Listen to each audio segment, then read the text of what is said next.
So my name is Cathy Vimuttinan. I'm with the Global Languages and Communication Program in the School of Humanities.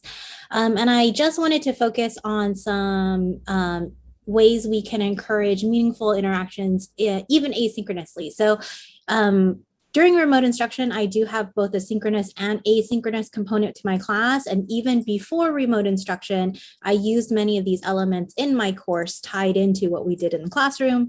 So now it's just tied into what we do during our Zoom sessions. A little bit of context, I teach writing. It's a mandatory course to mainly freshmen. So what you'll see in my course examples is a lot of scaffolding, probably too much for many of your courses, but I find the more structure I give the beginning, the better the results I've had in their interactions.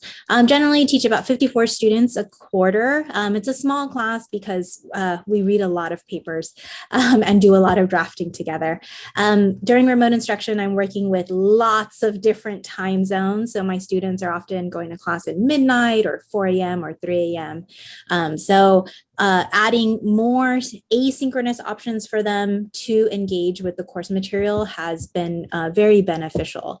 And we try to focus on reading and writing as a process and developing an informed opinion that they can substantiate. A lot of the students, because they are freshmen, are used to test writing. So they're just used to coming up with an opinion and trying to, shove in vocabulary and whatever evidence they can find instead of really looking at text and reading and gleaning meaning from it, analyzing it critically and closely. So that's why we're trying to convey that language is more than just like a writing assignment or a grammar exercise, but getting them to look at meaning and developing their own opinion from it. So in terms of things I do asynchronously to encourage discussions, on the individual level, I use Canvas a lot. So I'll focus on Canvas discussions just because it's something we all have. I also incorporate Flipgrid to add different modes to it.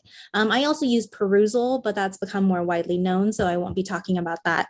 And then on the group level to promote interactions, I use Miro, which is a real-time mind mapping tool that can also be used asynchronously, Dot Storming, which is a voting tool, and then Zoom recording. So I'm just going to focus on Canvas, Flipgrid, and Zoom for the sake of time. And because these are three kind of simple tools we could all incorporate into our courses. So focusing on Canvas discussions first, this is something we all have. The great thing about it, it is very easy to use, although it doesn't have very many interactive features or as many features as I'd like. And in my class, the discussions are weekly and they're low stakes. This has been really helpful because of patterned interaction. Students get used to posting and reflecting, and it becomes part of the coursework. And what I have found in my experience is to really set your discussion topics to be truly debatable. So something that is nuanced or controversial or really open. So some examples I have to show you. One that's worked really well is any sort of ranking assignment or ranking or categorizing. So if you have something in your courses that you can have your students rank, for example, in this particular course, they were ranking the credibility of these sources, right? Which they would use in their research paper and why. So they had to rank it and then justify their ranking. And then each week, usually on Thursday, they have to post their response. And by the next Tuesday, they have to respond to 2 other classmates. What I've discovered that's really worked well is if you really do provide guidance on what you want them to post and how you want them to respond to their peers. So just saying responding is one option, but if I set a more specific task, like choose 2 peers who have different rankings from yours, then that creates a more authentic need for interaction. So something like credibility rankings or categorization. And another topic that's worked really well is the muddiest point. So we've learned to use muddiest points to clarify ideas that students might still be confused about. So this topic was excellent because students could answer each other's questions. And when I read their thread, I can see not only what students some students were confused about, but also I could point out to the students how much they already knew because they could answer and support one another. So this really helped to foster community. As you can see in my discussion postings, I also provide some useful phrases, which may be basic for some of your courses, but for some students, this really has helped them to, as a way to engage in the conversation, and other students, you know, they don't need it, and that's fine as well.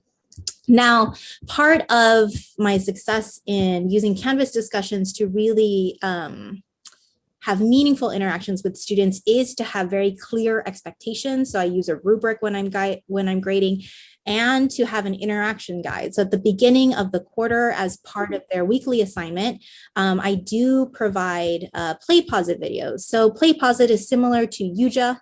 You can create interactive videos. So obviously you can see from my example, if you can rope in a colleague to help you make your videos, it's all the better, because I find that the dialogue is really helpful, and, you know, helps to engage the student more. So this type of video, I have gotten amazing response in my course evaluations from students. They really like it, generally 10 to 15 minutes. There's a discussion aspect that they can contribute to. So again, asynchronous, they could do it in their own time, but it also helps to set the standard as to what I expect when they are participating in our class discussion, whether synchronously or asynchronously. And with these types of closed quizzes, even though it is just multiple choice or multiple answer, you can still make them very meaningful by making it a little bit more complex, a little bit more nuanced. And again, as you can see, I provide very specific examples for my students as to the quality of comments that I'm expecting in class. So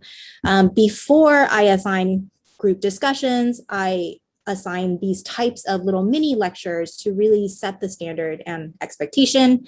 And I also make sure to grade rather strictly in the beginning. So that way it's another way of setting the standard.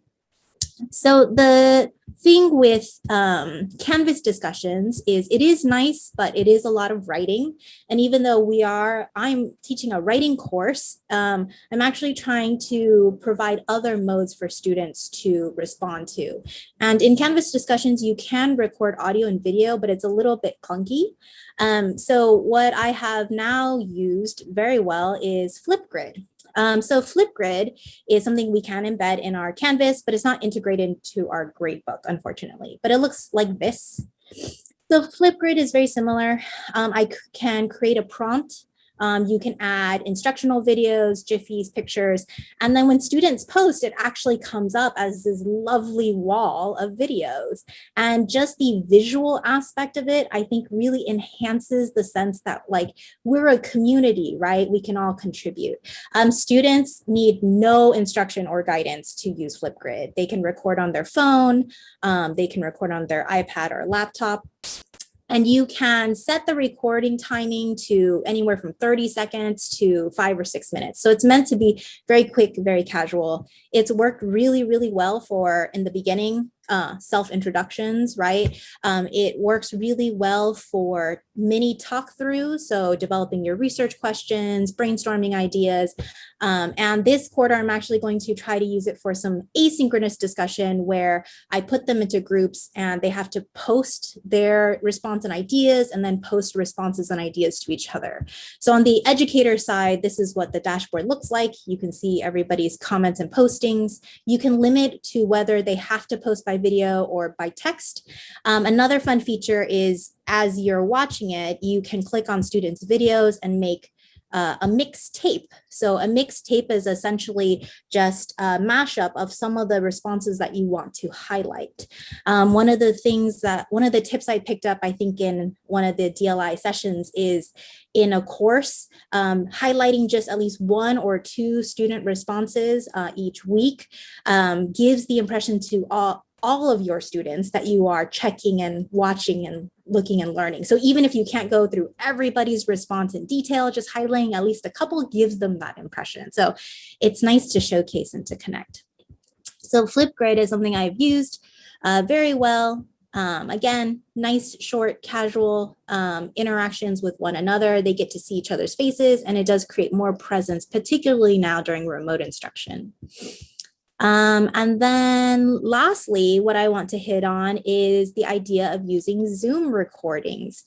So we often record Zoom lectures and things like that, but I've had great success with using Zoom recordings on the student side. So showing the students, how to access their own Zoom and using these Zoom recordings for their presentations. So I think I have some example slides. So student Zoom recordings, usually at the end of term, I have a research presentation that they have to put together. We've done these before in class, but it's worked so well online that I might just keep it that way. So great for small group interactions, student initiated, right? Again, once you structure it, they organize themselves, organize time themselves, rehearse and present, and then post.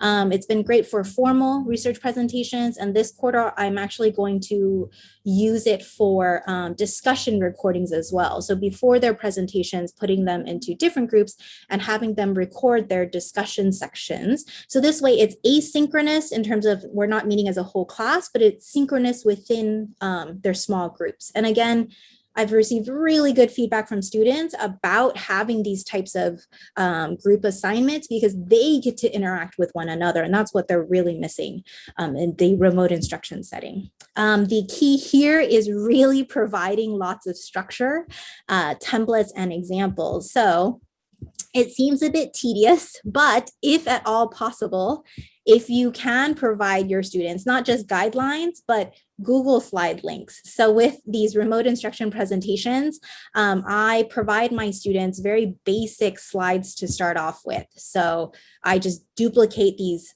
Google slides, right? Give them a basic framework, but that way when your students are working together, they're not having to toss PowerPoints back and forth with one another. They can just work on this.